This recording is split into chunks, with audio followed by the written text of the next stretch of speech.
ಎಲ್ಲ ಆತ್ಮೀಯ ಯೂಟ್ಯೂಬ್ ವೀಕ್ಷಕರಿಗೆ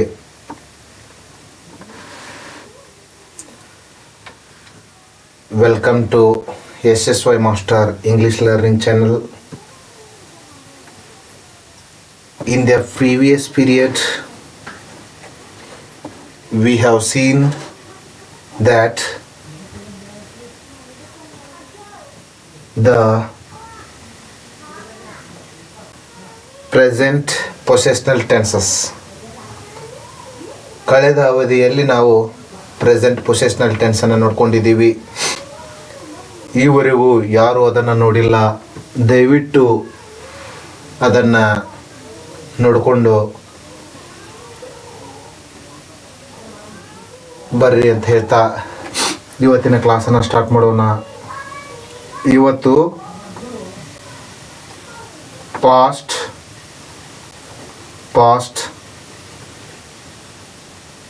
ಪೊಸೆಷನಲ್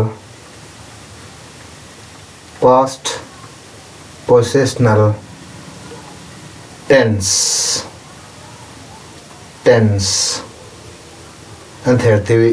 ಭೂತ ಹೊಂದಿರುವಿಕೆಯನ್ನು ತಿಳಿಸುವ ಕಾಲ. ನೇರವಾಗಿ ಭೂತಕಾಲ ಅಂತ ಬರೆದು ಬಿಡೋಣ.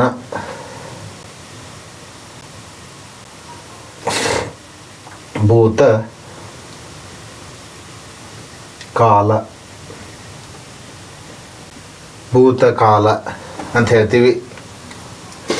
ನಾವು ಪ್ರೆಸೆಂಟ್ ಟೆನ್ಸ್ದ ಒಂದು ಇಶ್ಯೂದಲ್ಲಿ ಯಾವ ರೀತಿಯಾಗಿ ಇಶ್ಯೂಗಳನ್ನು ನೋಡ್ಕೊಂಡು ಬಂದೀವೋ, ಫಂಡಮೆಂಟಲ್ ಒಂದು ಪ್ರತ್ಯಯಗಳನ್ನು ನೋಡ್ಕೊಂಡು ಬಂದೀವೋ, ಅದೇ ರೀತಿಯಾಗಿ ಫಾಸ್ಟ್ ಟೆನ್ಸಲ್ಲಿ ನೋಡೋಣ. ಐ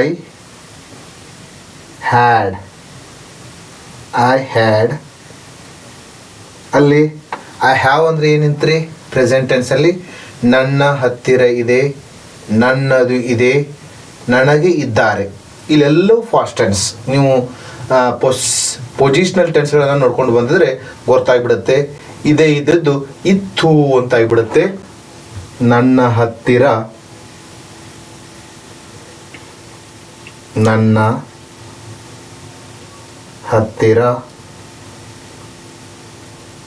ಇತ್ತು ಅಥವಾ ನನ್ನದು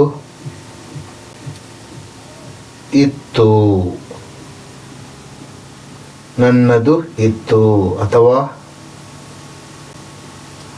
ನನಗೆ ಇದ್ದರು.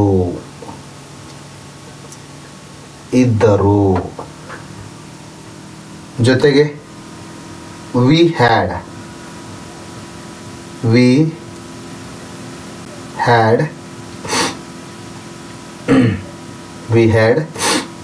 ನಮ್ಮ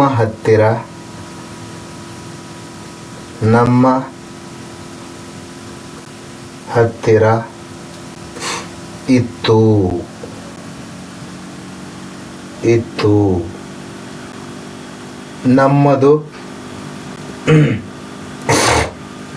ನಮ್ಮದು ಇತ್ತು. ನಮಗೆ ಒಂದು ನಿಮಿಷ.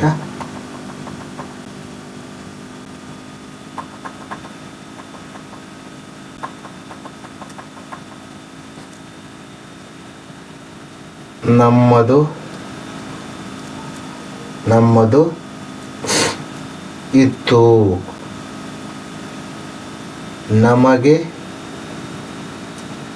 ನಮಗೆ ಇದ್ದರು ಅಂತ ಹೇಳ್ತೀವಿ. ನಮಗೆ ಇದ್ದರು ಅಂತ ಹೇಳ್ತೀವಿ.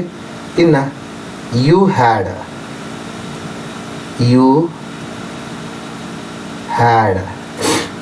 ನಿನ್ನ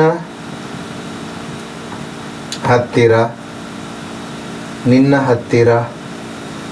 ಇತ್ತು.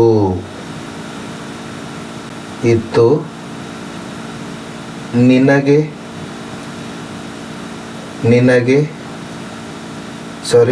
ನಿನ್ನದು ಇತ್ತು. ನಿನ್ನದು ಇತ್ತು. ನಿನಗೆ ನಿನಗೆ ಇದ್ದರು ಇದ್ದರು. ಇನ್ನು ಯು ಹ್ಯಾಡ್.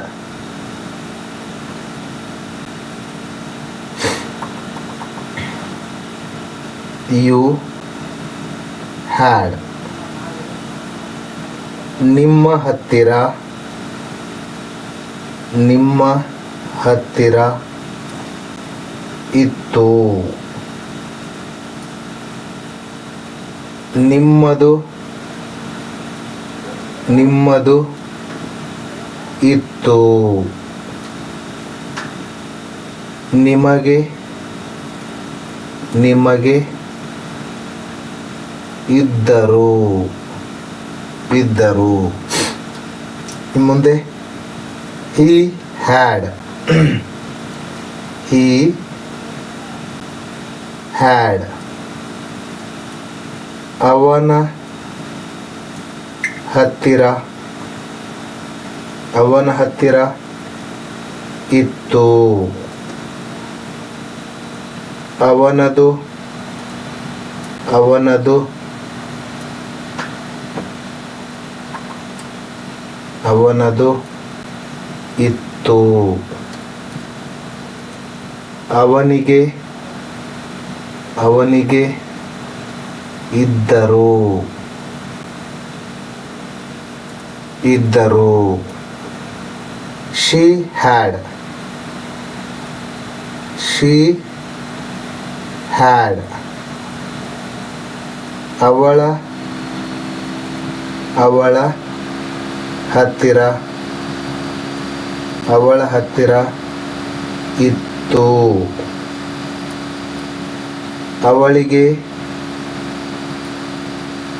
ಅವಳದು ಅವಳದು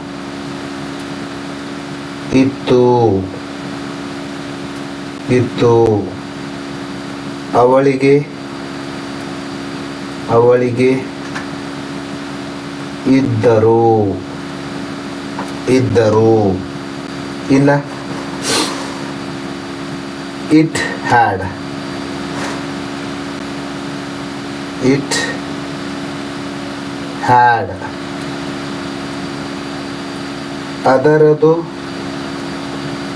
ಅದರದು ಇತ್ತು ಇತ್ತು. ಅದಕ್ಕೆ ಅದಕ್ಕೆ ಇದ್ದವು ಇದ್ದವು. ಅದಕ್ಕೆ ಇದ್ದವು. ಇನ್ನು ಮುಂದೆ ದೇ ಹ್ಯಾಡ್. ಅವರ ಹತ್ತಿರ ಅವರ ಹತ್ತಿರ ಇತ್ತು ಅವರ ಹತ್ತಿರ ಇತ್ತು. ಅವರದು ಅವರದು ಇತ್ತು ಇತ್ತು. ಅವರಿಗೆ ಅವರಿಗೆ ಅವರಿಗೆ ಇದ್ದರು ಇದ್ದರು. ನೋಡಿ, ಈ ರೀತಿ ಈ ಪ್ರತ್ಯಯಗಳ ಮೇಲೆ ನಾವು ವಾಕ್ಯಗಳನ್ನು ರಚನೆ ಮಾಡ್ತಾ ಹೋಗ್ತೀವಿ. ನೋಡಿ, ಒಂದು ಏನಪ್ಪ ಅಂತ ಕೇಳಿದರೆ, ಇವನ್ನ ಒಂದ್ಸಲ ವಿಡಿಯೋ ಪಾಸ್ ಮಾಡಿಕೊಂಡು ಸ್ಕ್ರೀನ್ಶಾಟ್ ತಗೊಂಡ್ರು ಕೂಡ ಪರವಾಗಿಲ್ಲ. ಯಾಕಪ್ಪ ಅಂತ ಕೇಳಿದರೆ ಮುಂದೆ ವಾಕ್ಯ ರಚನೆ ಮಾಡೋ ಸಂದರ್ಭದಲ್ಲಿ ಇವುಗಳ ಮೇಲೆ ನಾವೇನು ಮಾಡ್ತೀವಪ್ಪ ಅಂತ ಕೇಳಿದರೆ ಸಾಗ್ತಾ ಹೋಗ್ತೀವಿ. I had. ನನ್ನ ಹತ್ತಿರ ಇತ್ತು, ನನ್ನದು ಇತ್ತು, ನನಗೆ ಇದ್ದರು. We had.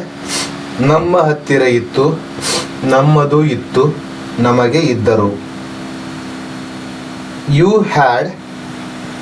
ನಿನ್ನ ಹತ್ತಿರ ಇತ್ತು, ನಿನ್ನದು ಇತ್ತು, ನಿನಗೆ ಇದ್ದರು.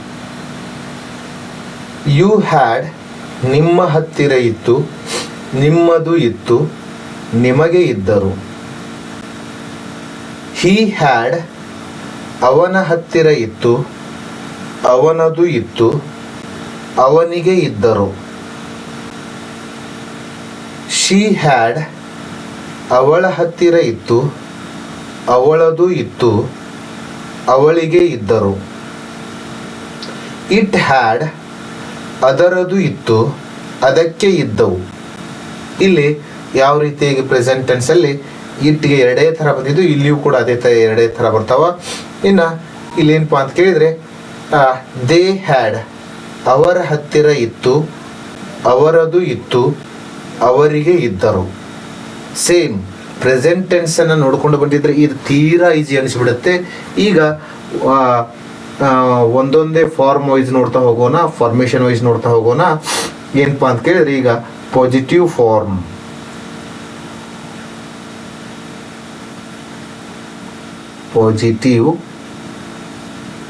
ಪಾಸಿಟಿವ್ ಫಾರ್ಮ್ ಅಂದರೆ ಸಕಾರಾತ್ಮಕ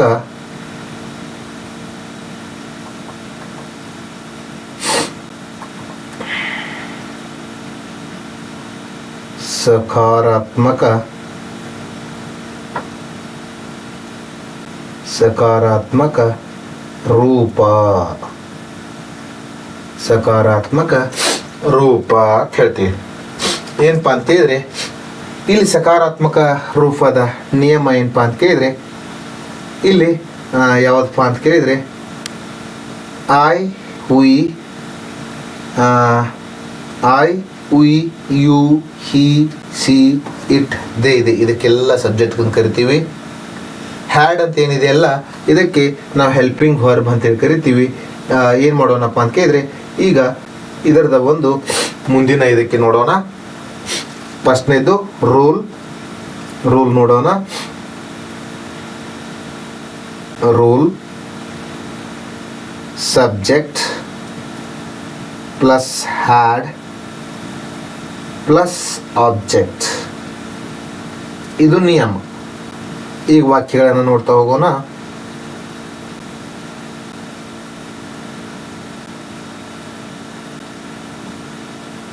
ಅವರಿಗೆ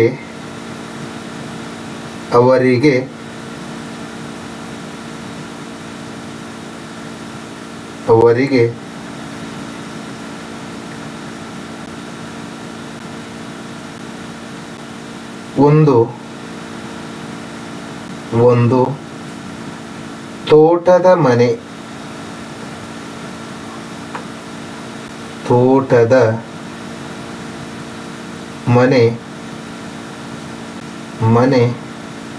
ಇತ್ತು ಅಂದ್ರೆ ಈಗ ಇಲ್ಲ ಅಂತ ಅದರ ಅರ್ಥ. ಇತ್ತು, ಅವರಿಗೆ ಇತ್ತು ಒಂದು ಆಲ್ರೆಡಿ ನೋಡ್ರಿ. ಅವರಿಗೆ ಇತ್ತು ಅನ್ಲಿಕ್ಕೆ ಏನಂತೀವಿ ರೀ?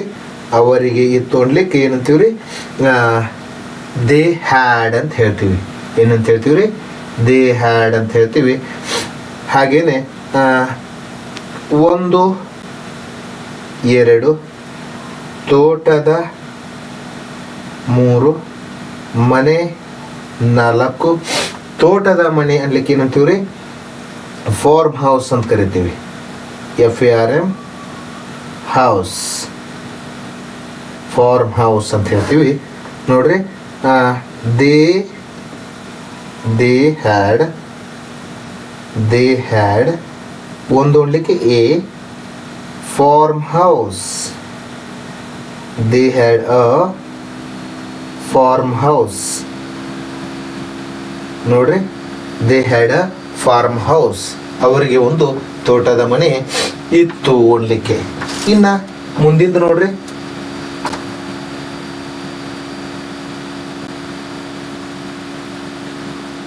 ಗೀತಾಳಿಗೆ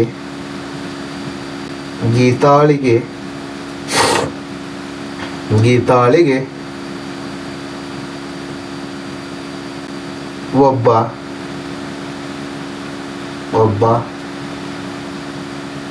ಒಳ್ಳೆಯ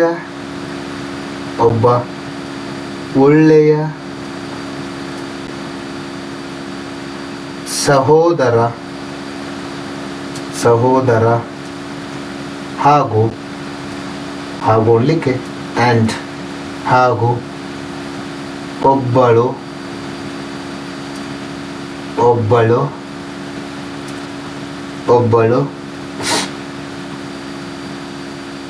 ಕೆಟ್ಟ ಸಹೋದರಿ ಇದ್ದಳು. ವಾಕ್ಯ ನೋಡ್ಲಿಕ್ಕೆ ತುಂಬಾ ದೊಡ್ಡದು ಅನ್ಸುತ್ತೆ, ಆದ್ರೆ ತುಂಬಾ ಈಜಿ ಇದೆ. ಇದ್ದಳು ನೋಡ್ರಿ, ಗೀತಾಳಿಗೆ ಒಬ್ಬ ಒಳ್ಳೆಯ ಸಹೋದರ ಹಾಗೂ ಒಬ್ಬಳು ಕೆಟ್ಟ ಸಹೋದರಿ ಇದ್ದಳು ಅಂತ ಹೇಳ್ತೀವಿ. ಇಲ್ಲಿ ಗೀತಾಳಿಗೆ ಇದ್ದಳು ಅಂದ್ರೂ ಒಂದೇ, ಇದ್ದಳು ಅನ್ನುವಲ್ಲಿ ಇಬ್ಬರದಲ್ವಾ, ಇದ್ದರು ಅಂತ ಅಂದ್ಬಿಡೋಣ. ಒಬ್ಬ ಕೆಟ್ಟ ಸಹೋದರ ಹಾಗೂ ಒಬ್ಬ ಒಳ್ಳೆಯ ಸಹೋದರ ಹಾಗೂ ಒಬ್ಬ ಕೆಟ್ಟ ಸಹೋದರಿ ಇದ್ದರು ಅಂತ ಹೇಳ್ತೀವಿ. ನೋಡ್ರಿ, ಇಲ್ಲಿ ಏನ್ ಮಾಡ್ತೀವಪ್ಪ ಅಂತ ಕೇಳಿದ್ರೆ, ನಾವು ಗೀತಾಳಿಗೆ ಇದ್ದರು ಏನಂತೀವ್ರಿ, ಗೀತಾ ಹ್ಯಾಡ್ ಅಂತ ಹೇಳ್ತೀವಿ. ಹಾಗಾಗಿ ಏನ್ ಮಾಡ್ತೀವಪ್ಪ ಅಂತ ಕೇಳಿದ್ರೆ, ಇಲ್ಲಿ ಒಬ್ಬ 3, ಒಳ್ಳೆಯ 4, ಸಹೋದರ 5 ಹಾಗೂ 6 ಆ್ಯಂಡ್ ಅಂತ ಹೇಳ್ತೀವಿ. ಒಬ್ಬಳು 7, ಕೆಟ್ಟ 7, ಸಹೋದರಿ 8. ಬಹಳ ದೊಡ್ಡದು ಅನಿಸುತ್ತೆ, ಬಹಳ ಈಜಿ ಇದೆ ನೋಡ್ರಿ. ಗೀತಾಳಿಗೆ ಇದ್ದರು ಅನ್ಲಿಕ್ಕೆ ಏನಂತೀವ್ರಿ, ಗೀತಾ ಹ್ಯಾಡ್ ಅಂತ ಹೇಳ್ತೀವಿ. ಏನಂತ ಹೇಳ್ತೀವ್ರಿ, ಗೀತಾ ಹ್ಯಾಡ್. ಒಬ್ಬ ಒಳ್ಳೆಯ ಸಹೋದರ, ಅ ಗುಡ್ ಬ್ರದರ್,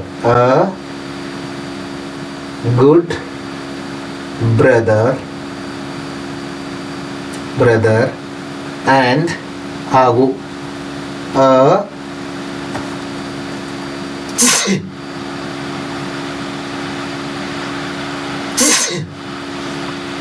ಆ್ಯಂಡ್ ಒಬ್ಬಳು ಕೆಟ್ಟ ಸಹೋದರಿ, ಬ್ಯಾಡ್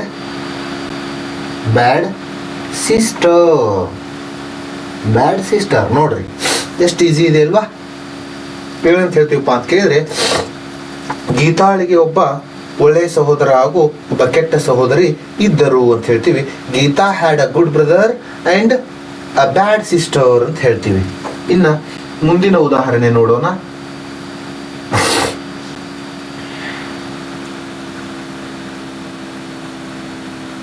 ನಿನ್ನದು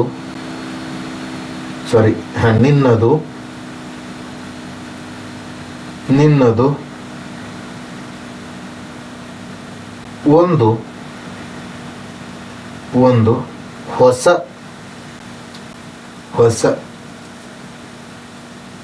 RD ಬೆಂಚ್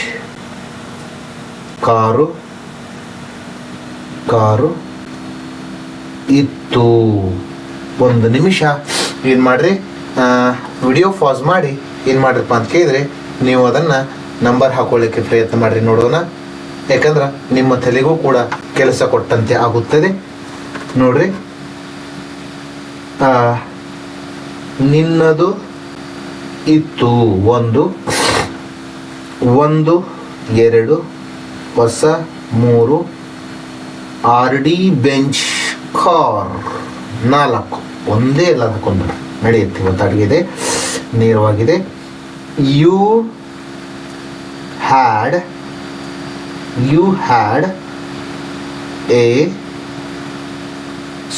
ಇಲ್ಲಿ ಆ್ಯನ್ ಅಂತ a new RD Benz car ಅಂತ ಹೇಳ್ತೀವಿ. You had a new RD Benz car ಅಂದ್ರೆ ಅವನ ಹತ್ರ ಈಗ ಇಲ್ಲ, ಅದನ್ನ ಮಾರ್ಕೊಂಡಿದ್ದಾನೋ ಅಥವಾ ಏನೋ ಮಾಡ್ಕೊಂಡಿದ್ದಾನೋ ಅಂತ ಅದರ ಅರ್ಥ. ಈ ತರ ಹೇಳೋದ್ನಾಗ ಹೇಳ್ತೀವಿ. ಹೀಗೆ ಮುಂದೆ ನೋಡೋಣ.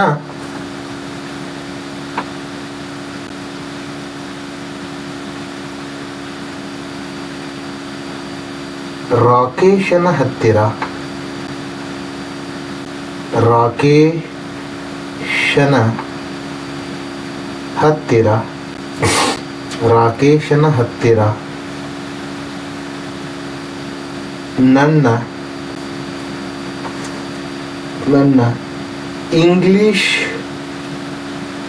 ನನ್ನ ಇಂಗ್ಲಿಷ್ ವ್ಯಾಕರಣ ಪುಸ್ತಕ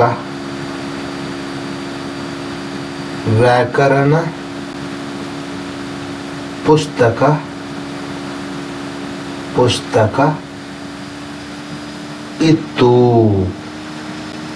ವಾಕ್ಯ ದೊಡ್ಡ ಅನಿಸ್ತಿರ್ಬೋದು, ಬಹಳ ಈಜಿ ಇವೆ. ಸೇಮ್ ನಂಬರ್ ಹಾಕೊಳ್ರಿ, ನೋಡೋಣ. ಇದ್ರ ನಂಬರ್ ಹಾಕೊಳ್ಳಿ, ಅರ್ಧ ಮಾಡ್ರಿ. ನಂಬರ್ ಹಾಕೊಳ್ರಿ, ಕನ್ಫ್ಯೂಸ್ ಆದ್ರೆ ನಂಬರ್ ಹಾಕೊಳ್ರಿ. ಯಾರಿಗೆ ಕನ್ಫ್ಯೂಸ್ ಆಗುತ್ತೋ ಅವ್ರ ನಂಬರ್ ಹಾಕೊಳ್ರಿ, ಕನ್ಫ್ಯೂಸ್ ಆಗ್ಲಾರ್ದವ್ರು ನಂಬರ್ ಹಾಕೊಳ್ರಿ, ಆಗ್ಲಾರ್ದವ್ರ ನಂಬರ್ ಹಾಕೋಬೇಡ್ರಿ. ನೋಡ್ರಿ, ರಾಕೇಶನ ಹತ್ತಿರ ಇತ್ತು. Rakesh had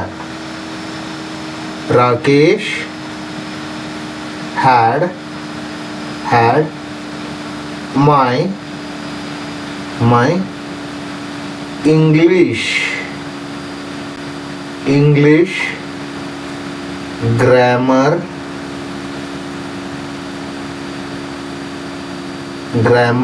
book. Rakesh had my English grammar book. ಏನು ಮಾಡ್ತೀವಪ್ಪ ಅಂತ ಕೇಳಿದ್ರೆ ಈ ರೀತಿ ನಾವು ನೋಡ್ತಾ ಹೋಗ್ತೀವಿ. ಇನ್ನು ಮುಂದಿನ ಉದಾಹರಣೆ ನೋಡೋಣ.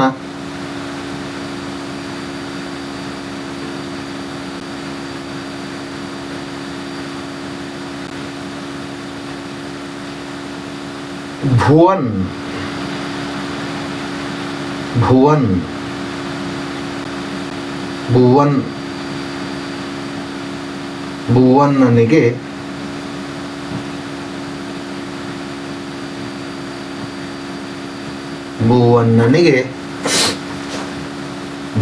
ನನಗೆ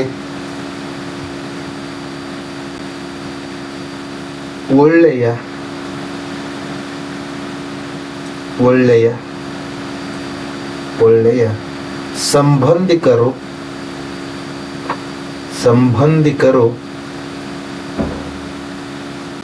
ಸಂಬಂಧಿಕರು ಇದ್ದರು. ಅಂದ್ರೆ ಕಳ್ಕೊಂಡನಂತ ಈಗ ಅರ್ಥ. ಇದ್ದರು. ನೋಡ್ರಿ, ಭುವನ್ ನನಗೆ ಒಳ್ಳೆಯ ಸಂಬಂಧಿಕರು ಇದ್ದರು. ಹೆಂಗ್ರಿ ಅದು? ಭುವನ್ ಹ್ಯಾಡ್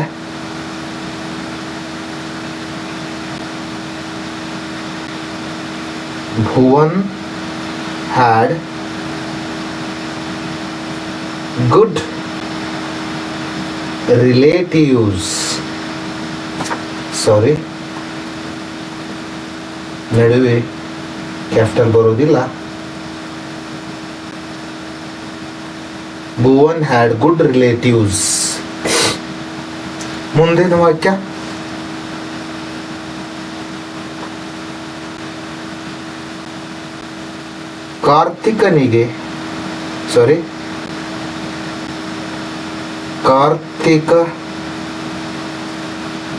ಕಾರ್ತಿಕನ ಹತ್ತಿರ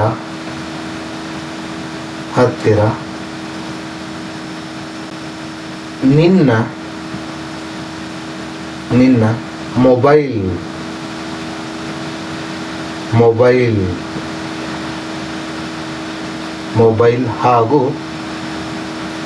ಹಾಗೂ ಪರ್ಸ್ ಇತ್ತು ಅಥವಾ ಇದ್ದವು. ಹೇಳಿಲ್ವಾ? ಇದ್ದವು. ನೋಡ್ರಿ, ನಂಬರ್ ಕಾರ್ತಿಕನ ಹತ್ತಿರ ಇದ್ದವು 1, ಮೊಬೈಲ್ ನಿನ್ನ 2, ಮೊಬೈಲ್ 3 ಹಾಗೂ 4, ಪರ್ಸ್ 5. ನಂಬರ್ ಹಾಕೊಡ್ರಿ. ಕಾರ್ತಿಕ್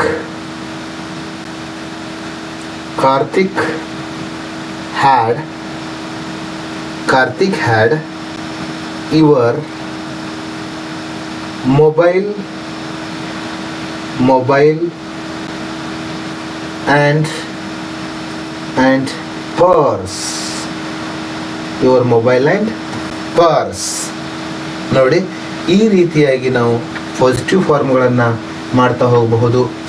ನಿಮಗೆ ಅಭ್ಯಾಸಕ್ಕೋಸ್ಕರ ಪ್ರಾಕ್ಟೀಸ್ಗೋಸ್ಕರ ಏನು ಮಾಡಿರಪ್ಪ ಅಂತ ಕೇಳಿದರೆ ಹೆಚ್ಚು ಹೆಚ್ಚು ಉದಾಹರಣೆಗಳನ್ನು ತೆಗೆದುಕೊಂಡು ಏನು ಮಾಡಿರಿ, ಹೆಚ್ಚು ಹೆಚ್ಚು ಉದಾಹರಣೆಗಳನ್ನು ತೆಗೆದುಕೊಂಡು ಅಭ್ಯಾಸ ಮಾಡ್ತಾ ಸ್ಟಡಿ ಮಾಡ್ತಾ ಹೋಗ್ರಿ ಅಂತ ಹೇಳ್ತಾ, ಕ್ಲಾಸ್ ನಿಮಗೆ ಅರ್ಥ ಆಗ್ತಾ ಇದೆ ಅಂತಾದರೆ ಕ್ಲಾಸ್ಗೆ ಲೈಕ್ ಮಾಡಿರಿ. ನಮ್ಮ ಬಗ್ಗೆ ಕೇರ್ ಮಾಡ್ತಾ ಇದೆ ಅಂತಾದರೆ ಕ್ಲಾಸ್ಗಳ ಲಿಂಕನ್ನು ಶೇರ್ ಮಾಡಿರಿ ಬೇರೆಯವರಿಗೆ. ಹಾಗೆ ಚಾನಲ್ಗೆ ಸಬ್ಸ್ಕ್ರೈಬ್ ಆಗಿ ಬೆಲ್ ಬಟನ್ ಒತ್ತುವುದರ ಮುಖಾಂತರ ನೋಟಿಫಿಕೇಶನ್ ಪಡೆದು ನಮಗೂ ಕೂಡ ಏನು ಮಾಡ್ರಪ್ಪ ಅಂತ ಕೇಳಿದ್ರೆ ಸಹಕಾರ ನೀಡ್ರಿ ಅಂತ ಹೇಳೋದ್ರೊಂದಿಗೆ ಈಗ ನಾವು ಏನು ಮಾಡೋಣಪ್ಪ ಅಂತ ಕೇಳಿದ್ರೆ ನೆಗೆಟಿವ್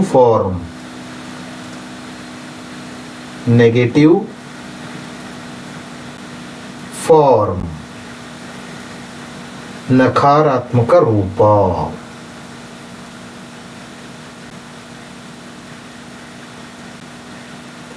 ನಕಾರಾತ್ಮಕ ರೂಪ ಅಂತ ಹೇಳ್ತೀವಿ.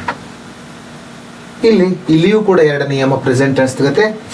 ಯಾವ ಥರ ಪ್ರೆಸೆಂಟ್ ಟೆನ್ಸ್ನಲ್ಲಿ ನಾವು ನೋಡಿದ್ದೀವಿ ಅದೇ ತರಹ ಪ್ರೆಸೆಂಟ್ ಟೆನ್ಸ್ ತರಹ ಎರಡು ನಿಯಮ. Rule 1 subject plus had plus no plus object. ಇನ್ನು ಎರಡನೇ ನಿಯಮ subject plus did not have. ಏನ್ರಿ? Did not have.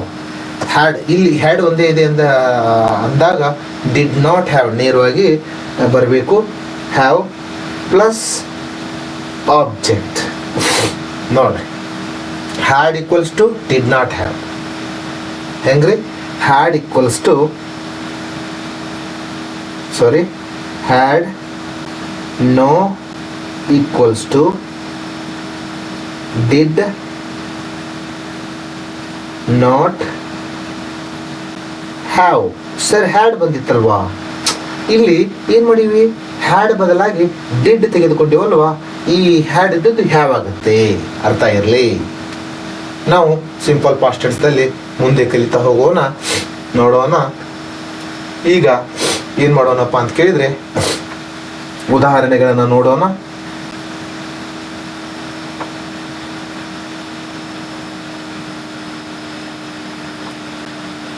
ಇಲ್ಲಿ ಏನಾಗುತ್ತೆಪ್ಪ ಅಂತ ಕೇಳಿದ್ರೆ ಪ್ರತ್ಯಯಗಳು ಏನು ಬಂದಿತ್ತು ಪ್ರೆಸೆಂಟ್ ಟೆನ್ಸ್ದಲ್ಲಿ ಇಲ್ಲ ಅಂತ ಬಂದಿತ್ತಲ್ವಾ, ಇಲ್ಲಿ ಇರಲಿಲ್ಲ.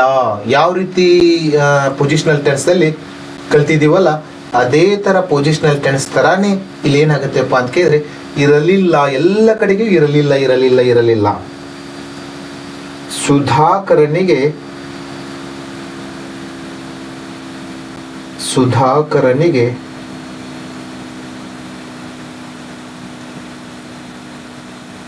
ಒಂದು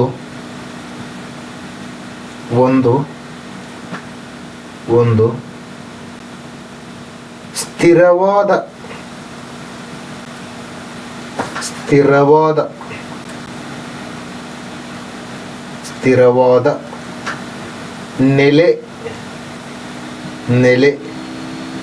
ಇರಲಿಲ್ಲ. ನೋಡ್ರಿ, ಈ ತರ ಮಾತಾಡ್ತಿರ್ತೀರಿ. ಸುಧಾಕರನಿಗೆ ಒಂದು ಸ್ಥಿರವಾದ ನೆಲೆ ಇರಲಿಲ್ಲ. ಸುಧಾಕರನಿಗೆ ಇರಲಿಲ್ಲ ಒಂದು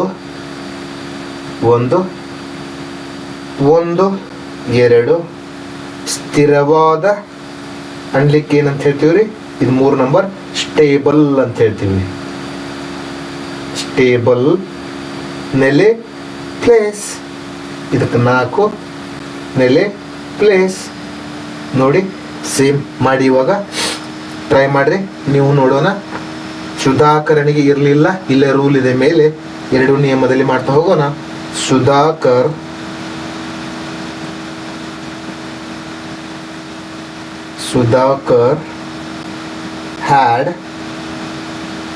had no a stable place. Stable place. ಎರಡನೇ ನಿಯಮ, had no equals to did not have. Had no ಜಾಗದಲ್ಲಿ ಡಿಡ್ ನಾಟ್ ಹ್ಯಾವ್ ಹಚ್ಚಿದ್ರೆ ಬಗೆಹರಿದೋಯ್ತು. ಸುಧಾಕರ್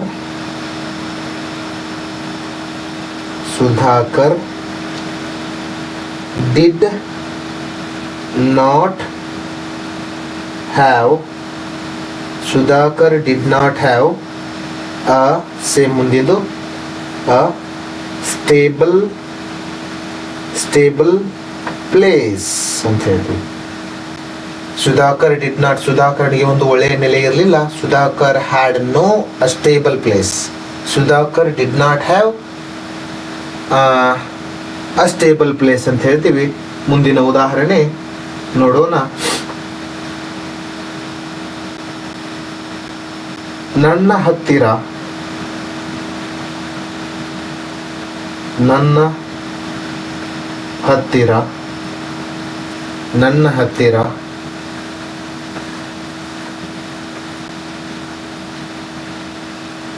ಲ್ಯಾಪ್ಟಾಪ್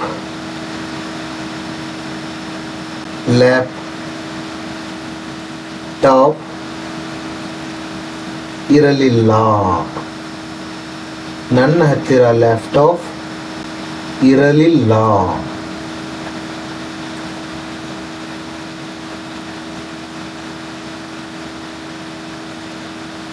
ನನ್ನ ಹತ್ತಿರ ಇರಲಿಲ್ಲ ಒಂದು ಲ್ಯಾಪ್ಟಾಪ್ ಹಿಂದ್ಗಡೆ ದ ಹಚ್ಕೊಳ್ರಿ. I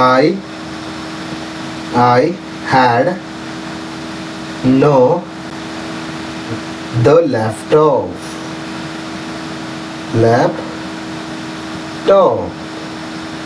laptop. ನಿಯಮ ಒಂದು, had no equals to did not have. ಇದೇ ಜಾಗದಲ್ಲಿ I did not have the laptop. I did not have the laptop ಅಂತ ಹೇಳ್ತೀವಿ. ಇನ್ನು ಮುಂದಿನ ವಾಕ್ಯ,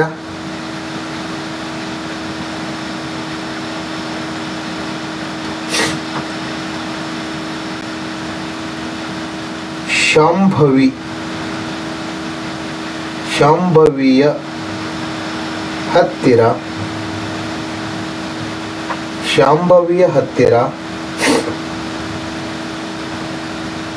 ಬಹಳ, ಇಲ್ಲಿ ಲಾಟ್ ಆಫ್ ಅಂತ ಅನ್ಬೇಕು, ಬಹಳ ದುಡ್ಡು ಇರಲಿಲ್ಲ. ಶಾಂಭವಿ ಹತ್ತಿರ ಬಹಳ ದುಡ್ಡು ಇರಲಿಲ್ಲ ಅಂದ್ರೆ ಈಗ ಅವಳ ಹತ್ರ ಬಹಳ ದುಡ್ಡು ಇದೆ ಅಂತ ಅರ್ಥ. ಶಾಂಭವಿ ಹತ್ತಿರ ಇರಲಿಲ್ಲ. ಶಾಂಭವಿ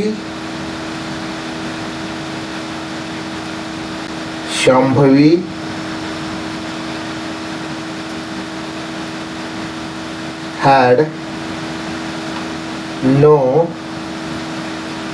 ಬಹಳ ಅನ್ಲಿಕ್ಕೆ ಏನು ಹೇಳಿದೆ, lot of, LOTOF, lot of ದುಡ್ಡು, money. Shambhavi had no lot of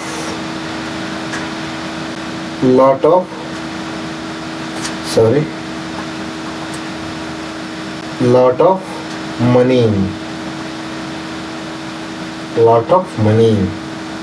ಅದೇ ರೀತಿ ಹ್ಯಾಡ್ ನೋ ಇದ್ದಲ್ಲಿ ಡಿಡ್ ನಾಟ್ ಹ್ಯಾವ್. ಶಾಂಭವಿ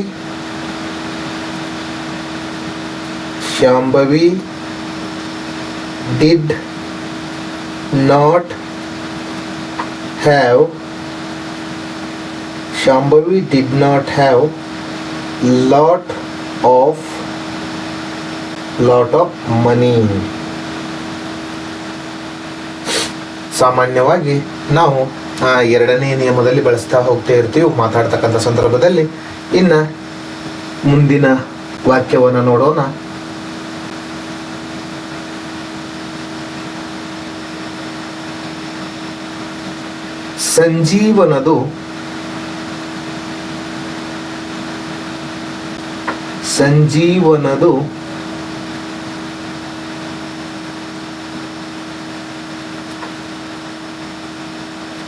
ಸಂಜೀವನದು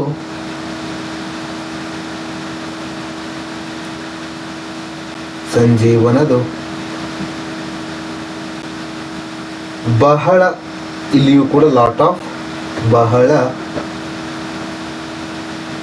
ಹೊಲ, ಹೊಲ ಇರಲಿಲ್ಲ, ಇರಲಿಲ್ಲ, ಇಲ್ಲಿಯೂ ಕೂಡ ಲಾಟ್ ಆಫ್ ಅಂತ ತಿಳ್ಕೊಳ್ರಿ. ಸಂಜೀವ್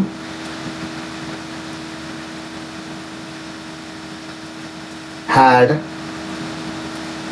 no lot of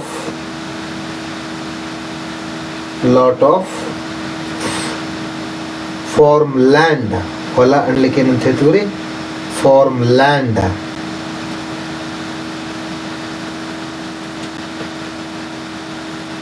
ಅಂದರೆ ಕೃಷಿಗೆ ಯೋಗ್ಯವಾಗಿರ್ತಕ್ಕಂಥ ಭೂಮಿಗೆ ಏನಂತ ಹೇಳ್ತೀವಿ? ಹೊಲ ಅಂತ ಹೇಳ್ತೀವಿ ಸಾಮಾನ್ಯವಾಗಿ.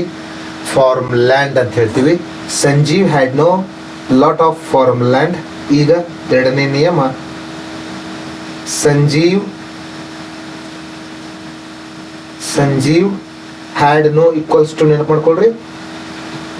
S, very good. Did not have, Sanjeev did not have lot of farmland.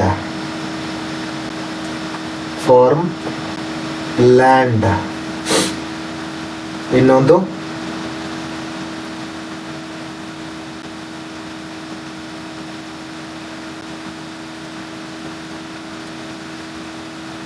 ನಿಮಗೆ ಬಹಳ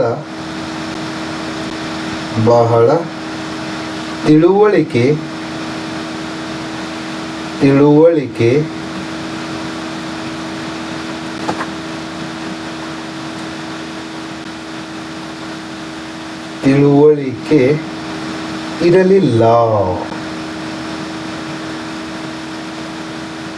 ಮಾತಾಡೋದ್ನಾಗ ನಿಮ್ಮ ತಂದೆ ತಾಯಿ ಮಾತನಾಡುವ ಸಂದರ್ಭದಲ್ಲಿ ಈ ರೀತಿ ಹೇಳ್ತಾ ಇರ್ತಾರೆ, ನಿಮಗೆ ಇರಲಿಲ್ಲ. ಇಲ್ಲಿ ಬಹಳ ಅನ್ಲಿಕ್ಕೆ ಮೋರ್ ಅಂತ ಹೇಳಬೇಕು. ಸಂದರ್ಭಕ್ಕೆ ತಕ್ಕ ಹಾಗೆ ಅವುಗಳ ಪದಗಳನ್ನು ಇಂಗ್ಲೀಷಲ್ಲಿ ಬದಲಾಯಿಸ್ತಾ ಹೋಗಬೇಕು. ಇಲ್ಲಿ you had no more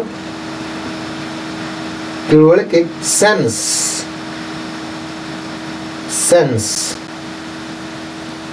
You had no more sense. Sorry.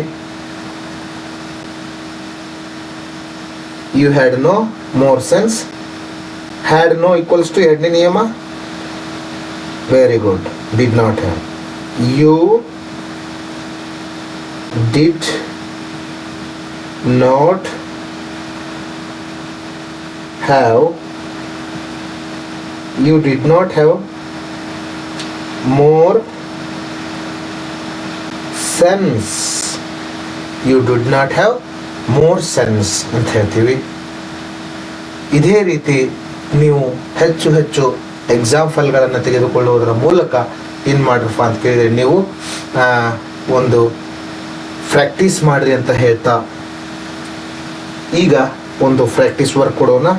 ನಿಮಗಾಗಿ ಕಮೆಂಟ್ ಸೆಕ್ಷನಲ್ಲಿ ಹಾಕ್ರಿ.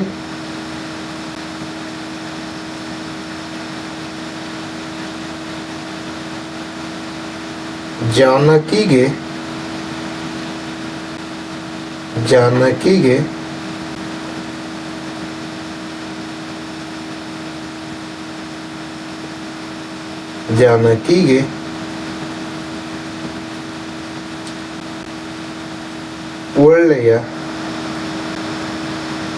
ಒಳ್ಳೆಯ ಸರಳವಾಗಿರ್ತಕ್ಕಂಥ ತಿಳ್ಕೊಳ್ಳೋಣ.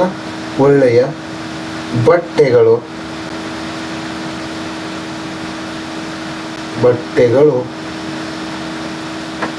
ಇರಲಿಲ್ಲ.